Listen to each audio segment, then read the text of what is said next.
fractional and percentage changes. யூஸ்வலாக கேட்குற ஒரு பேட்டர்ன் அது, ஃபைண்ட் தி ஃப்ராக்ஷனல் சேஞ்ச் அல்லது ஃபைண்ட் தி பர்சன்டேஜ் சேஞ்ச் அப்படின்னு கொஸ்டின்ஸில் இருக்கும். ஸோ இது நான் ஒரு தனியாக ஒரு டாப்பிக்காகவே பேசிடலாம். இப்போ வந்து ஒரு எக்ஸாம்பிள் வச்சு இதை பார்க்கலாம். ஒரு வாட்டர் டேங்க் இருக்குது. வாட்டர் டேங்க்கில் டோட்டலாக மாஸ் கிலோகிராமில் எடுத்துக்கிறேன்.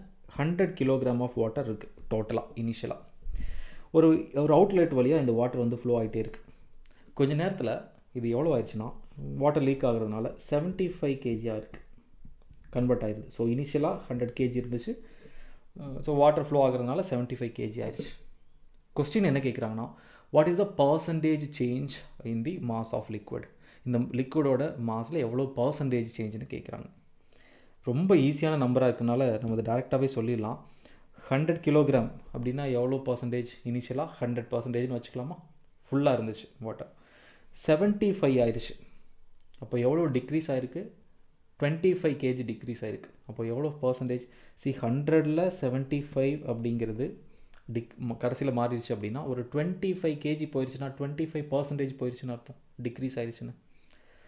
இது வந்து ஈஸியான நம்பராக இருக்கிறதுனால நம்ம கேல்குலேட் பண்ணிக்கலாம். ஜென்ரலான ப்ரொசீஜர் என்னன்னு பார்த்துக்கலாம். ரொம்ப இம்பார்ட்டண்ட்டாக தெரிஞ்சுக்கணும். இப்போது எம்ங்கிறது இனிஷியல் மாஸாக வச்சுக்கலாம் அண்ட் எம் டேஷ்ங்கிறது final mass.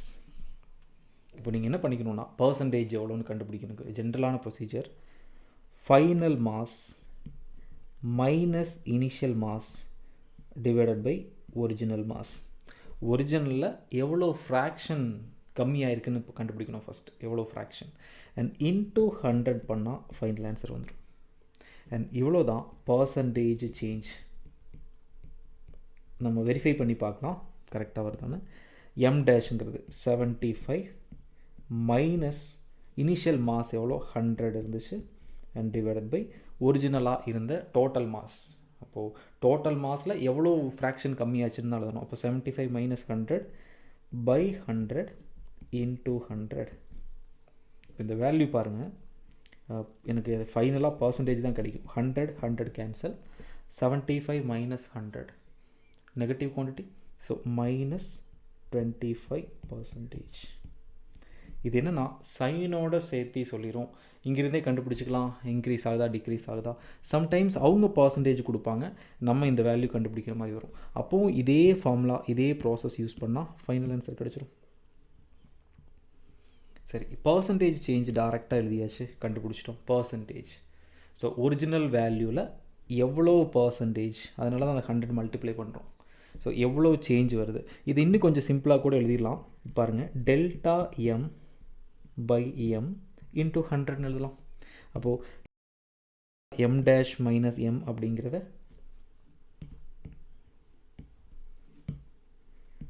ஆல்டர்னேட்டாக delta M by M into 100ன்னு கூட எழுதலாம். ஸோ இவ்வளோ தான் பர்சன்டேஜ் சேஞ்ச். இனி ஃப்ராக்ஷனல் சேஞ்சுனா என்னென்னு கண்டுபிடிக்கலாம். 100க்கு பேசுனா பர்சன்டேஜ். இப்போ 100%னா 100க்கு எவ்வளோ 50% லாஸ் ஆச்சு அப்படின்னா, அப்போ 100 ருபீஸாக இருந்தால் 50% லாஸ், அந்த மாதிரி பேசுவோம். 100க்கு பேசணும். ஃப்ராக்ஷனல் அப்படிங்கிறது, ஃப்ராக்ஷனல் சேஞ்ச் அப்படிங்கிறது நம்பர் 1க்கு பேசுகிறது. 100%னா எவ்வளோ தெரியுமா? எவ்வளோ ஃப்ராக்ஷன் தெரியுமா? 1.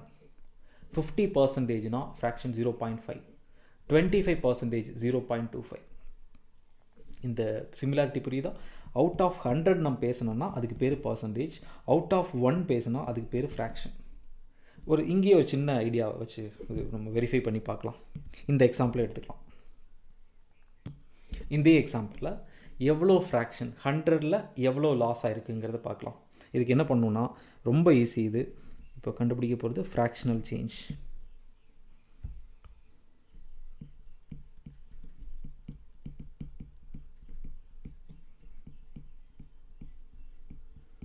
என்ன பண்ண போகுதுன்னு தெரியுமா? முன்னாடி பண்ண அதே ப்ரொசீஜர் தான், ஆனால் இந்த பர்சன்டேஜ் இருக்குல்லையா, இதை நான் ரிமூவ் பண்ணிக்கலாம். பாருங்கள், இன்டூ 100 பண்ணால் 100க்கு கண்டுபிடிக்கணும், அது பர்சன்டேஜ் சேஞ்ச். அப்போ நான் 100 கண்டுபிடிக்காமல் 1க்கு கண்டுபிடிக்கணும். அப்போ இங்கே இன்டூ 100 விட்டுட்டு இன்டூ 1 பண்ணால் போதும். அப்படின்னா என்ன அர்த்தம்? இவ்வளோ தான் answer, fractional change. Delta M by M கண்டுபிடிச்சிங்கன்னா ஃப்ராக்ஷனல் சேஞ்ச் வந்துடும். பார்க்கலாம் அது கரெக்டாக வருதாங்கிறது கூட பார்த்துடலாம். பாருங்கள், ஃபைனல் மாஸ் என்ன ஆகுது? 75 minus initial mass 100 divided by 100. நீங்கள் 100 இந்த இன்ட்டு பர்சன்டேஜில் 100 பண்ணோம் இல்லையா, ஒரு மல்டிப்ளைட் பை, அது பண்ணவே கூடாது. ஃப்ராக்ஷன்னா 1. ஸோ நம்ம யூஸ் பண்ண ஃபார்முலா இவ்வளோ தானே. அப்போது ஃபைனல் ஆன்சர் பாருங்கள், -25/100 வரும் ஆன்சர். அப்போது நம்ம எழுதலாம் -0.25 ஃப்ராக்ஷன். நான் சொன்னேன் 25%ங்கிறது. அப்போது நம்பர் 1ங்கிற நம்பரில் 25% லாஸுங்கிறது என்னது, 0.25. இப்போது எக்ஸாம்பிள் ஒரு 1 ரூபி எடுத்துட்டிங்கன்னா 25 பைசேங்கிறது 25%. ஸோ இவ்வளோ தான் இதோட லாஜிக்காக இருக்கும். ஃப்ராக்ஷனல் இன்ட்டு இது கூட 100 பண்ணிட்டீங்கன்னா அது பர்சன்டேஜாகவும் மாறிடும். ஸோ நம்ம யூஸ் பண்ண ஃபார்முலா மட்டும் ஞாபகம் வச்சுங்க, சேஞ்ச் இன் மாஸ் அல்லது change in quantity by original quantity. நான் இது வந்து ஒரு எக்ஸாம்பிளுக்கு வேண்டி மாஸை வச்சு இதை டிரைவ் பண்ணி காமிச்சேன். அது என்ன வேணாலும் இருக்கலாம். லெங்க்த்தாக இருந்தால் delta x by x fractional change, percentage சேஞ்சுனா இன்ட்டு 100 வச்சு பண்ண வேண்டி வரும். அண்ட் இன்னொரு பேட்டர்ன் யூஸ்வலாக கேட்குறாங்க, இன்க்ரீஸ் பண்ணுற மாதிரி கேட்பாங்க. இப்போது இதே எக்ஸாம்பிள் வச்சே போகலாம். இனிஷியலாக மாஸ் வந்து ஒரு 100 கிலோகிராம்ஸ் இருந்துச்சுன்னு வச்சுக்கலாம். இனி ஃபைனல் மாஸ் என்ன ஆகுது, இது கூட இந்த மாஸோட 50% ஆட் பண்ணுறாங்க. 50% ஆட் பண்ணுறாங்கன்னா அதுக்கு என்ன மீனிங், ஆல்ரெடி இருந்த இனிஷியல் மாஸ் கூட அந்த மாஸோட 50% அப்படின்னா என்ன அர்த்தம், மாஸோட 50%ங்கிறது 50/100. பாருங்கள், ஆல்ரெடி இருந்த மாஸ் அப்படியே தான் இருக்குது, அது கூட அந்த மாஸில் எவ்வளோ 50%ஓ அதை மிக்ஸ் பண்ணுறாங்க. அப்போது இனிஷியல் இனிஷியல் இன்ட்டு 50%. அப்போ எவ்வளோ ஆகுதுன்னு பாருங்களேன். 100 இருந்துச்சா முன்னாடி, இப்போ 100 ப்ளஸ் இது கூட எவ்வளோ ஆட் பண்ணுறாங்க, 100 இன்ட்டு 50/100, 150 kilograms. இது வந்து ஃபைனல் மாஸ், இது வந்து இனிஷியல் மாஸ். இப்போ கேட்பாங்க எவ்வளோ ஃப்ராக்ஷன் அப்படின்னு. ரொம்ப ஈஸியாக அதை கேல்குலேட் பண்ணிக்கலாம். பாருங்கள், 100 கிலோகிராமில் 50% அடிஷ்னலாக ஆட் பண்ணுறாங்க அப்படின்னா 100 கிலோகிராமோட 50%ங்கிறது 50 kg. அப்போ 150 டோட்டல் வரும். ஸோ 150 kg தான் ஃபைனல் மாஸ். எல்லோரும் என்ன பண்ணுறாங்க, 50% இன்க்ரீஸிங் 50%ங்கிறது ஆல்ரெடி இருக்கிறது கூட அடிஷ்னலாக ஆட் பண்ணுறது இன்க்ரீஸிங். இப்போ எழுதலாம் அந்த ஃப்ராக்ஷனல் சேஞ்சும் பர்சன்டேஜும். பாருங்கள், ஃப்ராக்ஷனல் சேஞ்ச் கண்டுபிடிக்கலாம். ஸோ அதுக்கு டெல்டா எம் பை எம் எவ்வளோ சேஞ்ச் ஆச்சு, 100லேருந்து 50 போயிடுச்சு. அப்போ ஃபைனல்ங்கிறது 150 minus initial 100 divided by initial mass.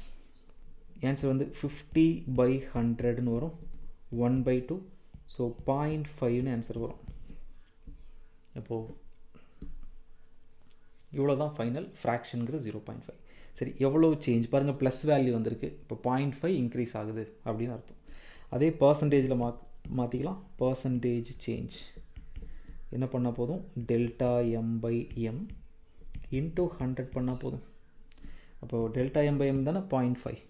So 0.5 கூட இன்ட்டு 100, ஆன்சர் 50% இன்க்ரீஸ் வருது, அதனால ப்ளஸ்ன்னு வந்துருச்சு பாருங்கள் ஆன்சர். அப்போ ஃப்ராக்ஷன் இங்கேயும் ப்ளஸ் தான். இப்போ 0.5 இன்க்ரீஸ் ஆகுதுன்னா பர்சன்டேஜாக பேசும்போது 50%. 1ங்கிற நம்பருக்கு 0.5, 100க்கு 50% இன்க்ரீஸ் ஆயிரும். ஏன்னா 150 கிலோகிராம் ஆகுது. ஸோ 50% அல்லது 0.5 ஃப்ராக்ஷனல் இன்க்ரீஸ்.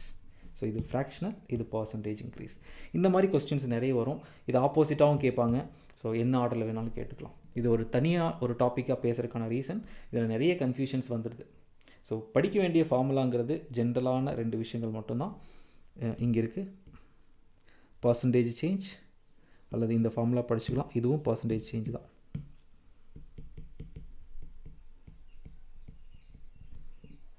அப்புறம் ஃப்ராக்ஷனல் சேஞ்ச்,